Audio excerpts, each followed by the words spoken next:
Hello and welcome to the week 1 edition of the Monster Pod here on thelines.com. Yes, it's a new season, and with that we get a new name and a new partnership, as you see if you're watching us over on the video side of things.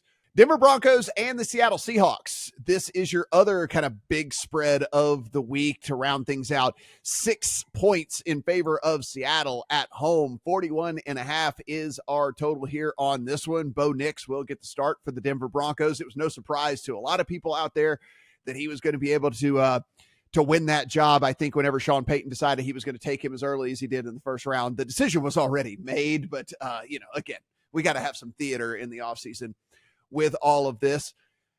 A lot of people liking Seahawks this year.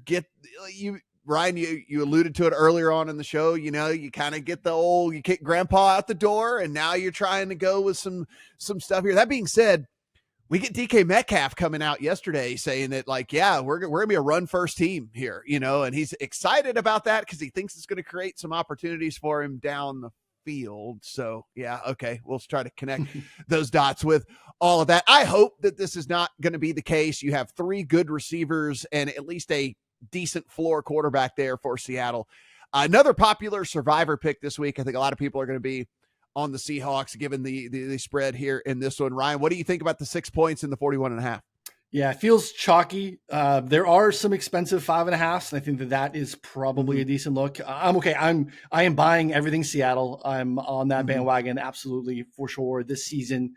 Part of it is I'm just drinking the Mike McDonald, just the Kool-Aid here. I think that what he was able to do with, again, I know this is going to sound like revisionist history in a bad way. I think last year's Ravens defense on paper was pretty average in terms of actual talent. Kyle Van Noy was pulled off of the set of Pat McAfee midseason and got 9.5 sacks, right? Justin Matabuke was really good, but 13 sacks is not who that guy is. We got Jadeveon Clowney and dusted him off and made him really good again too. They had some issues at cornerback and those guys started to play really well, and you have good coverage linebackers. So part of it, and look what McDonald did 1 year in Michigan and kind of flipped that around real quick too. So I think this guy has some juice. I'm buying everything. And I think there's a lot of talent on the Seattle defensive side, especially in the secondary. They could be multiple. They can go heavy with nickel and bring 3 safeties in, bring guys in the box, and those guys are all pretty interchangeable. I'm really excited about what they could do. Their defensive line is strong. Boye Mafe can win. I'm really excited about what can happen here. And then Ryan Grubb as an offensive coordinator, I like the 3 receiver set stuff. I like the explosive upside of Kenneth Walker. The offensive line was a problem last year, but they had kind of cluster injuries. They didn't get anything out of Abe Lucas and Cross. They were kind of both hurt for a large chunk of time at all at the same time. So continuity, just bringing them back, I think is going to be better.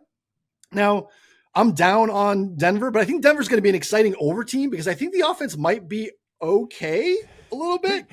I like the YOLO factor with the offense. I do too. I do. Yeah. One of my favorite bets here is I hit the over on Bo Nix rushing at 16.5. Ran a pretty good amount in the preseason, has some mobility, ran a little bit in college too. And I think there's a lot of he's going to run into some outside of clean pockets just out of fear and because of what McDonald's is going to be doing pre-snap and is going to really complicate things. So I like that edge on Bo Nix. I think longest rush for Kenneth Walker is going to be an angle too, but I'm in on the over in the game and I'm okay laying 5.5 on the Seahawks too. Steven, you and I talked a good bit about this game on the Survivor pod that we did. One of my entries certainly will be in on this. We'll see what I do with some of the other ones. But yeah, I do think that there's these super low totals.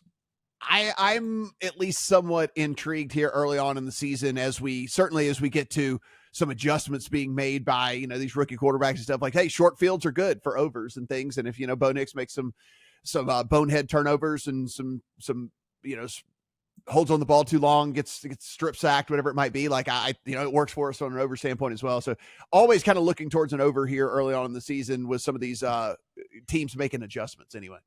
Yeah, just a macro note too. Drew Dinsick, who I'm sure a lot of our viewers listen to and follow, I'm sure you guys listen to and follow. He kind of believes that the new kickoff rule is going to be worth on average, about 2 points per game to the total with better starting field position. So, that certainly fits in with what you guys are saying with this matchup. Low total of over 41.5 right now as we record Friday morning.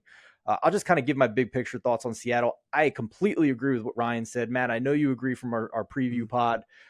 I think Mike McDonald, and Ryan, you tell me if you think this is hyperbolic. I think McDonald is Belichickian in his defensive game planning. Yeah, I mean, look at the tree already. He's a young guy, but we've seen a bunch of guys that were part of his staff even last year in Baltimore actually now have defensive coordinator jobs right at the college level and in the NFL, right? Tennessee, Miami. Like, there's just a lot that this guy's kind of been a part of. And yeah, I think there's kind of like the Midas touch situation here. I'm just kind of buying anything that he's a part of is pretty optimal. It's a guy that's been able to adapt based off of what the opponent's doing too. And yeah, I'm part of why I'm massively bullish on this team. Yeah, completely opposite of what you mentioned with the Falcons defensive the Jaguars defensive coordinator, the former Falcons defensive coordinator, who's just going to run what he runs. McDonald's going to adapt his game plan week to week, shift up how much man and zone he's playing week to week, just depending on the offense he's facing. So that raises the floor to me. I love the weapons. I think Geno with these weapons is decent. Just the one big question I have is this offensive line. I'm hoping Grubb can mitigate that a little bit with his offensive scheming. That is clearly the big red flag with this team. However, in this matchup, I don't think it manifests. I mean, Denver is projected to have the number 31 defensive line by PFF coming in. So while I don't want to lay 6, I think that's pretty expensive for a team I have around league average in Seattle. I certainly think arrow up, but I think they're around league average to start the year. I am playing them in Survivor, so knock on wood, that's not the kiss of death. I always use bonus bets on one big long shot coming into the year that I've collected from golf, etc. And I don't want to do any long shots in the Super Bowl market because, the Chiefs are pretty freaking good. But I think the NFC is a little bit more wide open. I think you can poke some holes into the teams that are at the top of the NFC. So Seattle 35-1 to win the NFC was my bonus bet long shot look coming into the year. And you just hope that they get to the NFC Championship game, and then you can make some decisions on whether you want to monetize that ticket or not. Ryan, cannot be more excited about this partnership with you guys, and glad to have you on here every other week with us, breaking down football games. Be sure and check out 4for4 if you guys have not done so already. Go over there. All of their great work, not only on the betting side, but also on the fantasy side of things. And Steven, as we say each and every week, everything we do, absolutely free. So hit that subscribe button, head to lines.com, take a look at everything that we've got going on over there. For Ryan, for Steven, I am Matt. Good luck on all your week 1 bets.